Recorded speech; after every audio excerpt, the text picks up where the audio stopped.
मैं goal setting के लिए आपको एक किस्सा सुनाता हूँ। एक जो टीचर थे वो क्लास में गए और उन्होंने कहा कि एक पहाड़ी पर चढ़ने के लिए किन चीज़ों की ज़रूरत है। अच्छे सामंजस्य की, अगर दो लोग चढ़ रहे हो तो अच्छा सामंजस्य होना चाहिए उनके बीच में, या सामंजस्य यानी कोऑर्डिनेशन होना चाहिए, उनके इक्विपमेंट्स अच्छे होने चाहिए, या उनको ट्रेनिंग अच्छी मिली होनी चाहिए ताकि वो पहाड़ी पर चढ़ पाए। तो लोगों ने अपने हिसाब से जवाब दिया और ये जो टीचर थे मुस्कुरा के बोले, नहीं, पहाड़ी पर चढ़ने के लिए सबसे बड़ी ज़रूरत पहाड़ी की, यानी अगर पहाड़ नहीं होगा तो ये बाकी सारी चीज़ें बेकार हैं। तो हम भी ज़िंदगी में बाकी सारी चीज़ें जमा करते हैं, ट्रेनिंग भी ले रहे होते हैं, कोऑर्डिनेशन की भी बात करते हैं, रिलेशनशिप की भी बात करते हैं और एनवायरनमेंट की भी बात करते हैं, पर किसी भी परफॉर्मेंस के लिए सबसे पहले ये ज़रूरी है कि कुछ गोल होना चाहिए। अब ये गोल कई बार हाथ आता है, कई बार नहीं।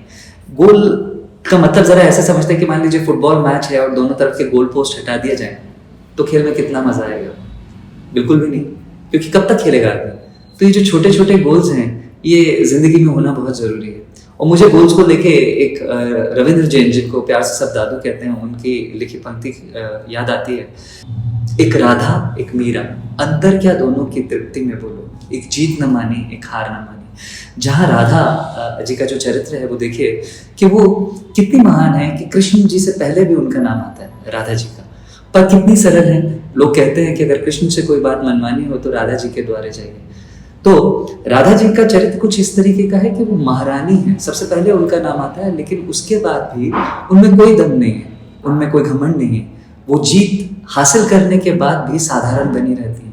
और यही एक व्यक्ति के, एक सफल लोगों को अगर आप देखें तो उनके चरित्र में सबसे खास बात क्या है कि वो बहुत विनम्र होते हैं। उनकी जीत से उनका जो सिर है वो कभी अभिमान से नहीं भरता। तो अगर आपने जीवन में बहुत कुछ हासिल कर लिया है तो भी अपनी अगली जीत की तरफ बढ़ते रहना चाहिए, वरना ये सफर यहीं रुक जाएगा। तो ये जो जीत है या जो सक्सेस है, सक्सेस एक डेस्टिनेशन नहीं है, ये एक जर्नी है, एक सक्सेस से दूसरी सक्सेस, उससे फिर उसके आगे की सक्सेस। और ये तभी हो पाएगा जब आप जीत न माने, जीतने के बाद आप बैठ न जाएं।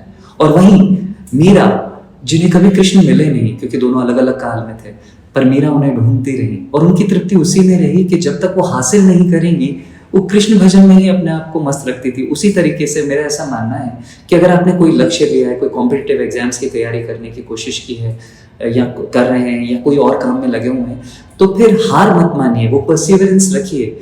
वो जो पूरा प्रोसेस है पढ़ने का या सीखने का या एक्सरसाइज करने का, उसको एंजॉय कीजिए, उसमें भी अपनी तृप्ति ढूंढिए। जब आपकी तृप्ति या आपका सेटिस्फैक्शन, बजाय इसके कि मैं 1 साल बाद IAS ऑफिसर बनूंगा या RAS ऑफिसर बनूंगा या एंट्रेंस एग्जाम जब हो जाएगा तब सेटिस्फैक्शन आएगा, उसके बजाय छोटे छोटे गोल्स ले लीजिए कि आज का दिन अगर मैंने ये काम कर लिया या 6-7 घंटे मैंने ये पढ़ लिया या आज का ये टॉपिक मैंने अच्छे से पढ़ लिया, तो वो भी तृप्ति है। तो हार मत मानिए, हर दिन छोटी छोटी जो सक्सेस है उसको एंजॉय कीजिए। तो मैंने इस गीत से यही सीखा। मुझे उम्मीद है कि आपको भी इस गीत का जो मेरा भावार्थ है या जो मेरी कैफियत है अच्छी लगी।